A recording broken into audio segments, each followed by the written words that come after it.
தோட்டத்துக்குச் சென்று பறவைகளுடனும் விலங்குகளுடனும் பேசுவாள். அவைகளே அவளுடைய நெருங்கிய நண்பர்களாக மாறின. ஒரு நாள் அந்த அரசாட்சியில் ஒரு மகிழ்ச்சியான செய்தி வந்தது. இளவரசர் அரண்மனையில் ஒரு பெரிய விருந்தை பால் நடத்தப்போவதாக அறிவிக்கப்பட்டது. நாட்டில் உள்ள அனைத்து இளம்பெண்களும் அந்த விருந்துக்கு அழைக்கப்பட்டனர்.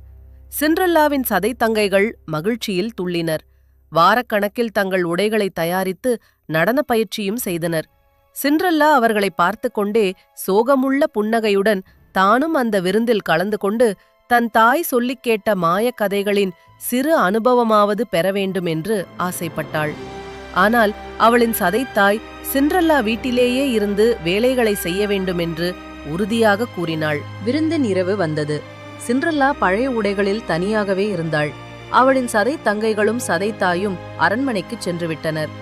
அடுப்பருகே அமர்ந்து கண்களில் கண்ணீருடன் தன் தாய் சொன்ன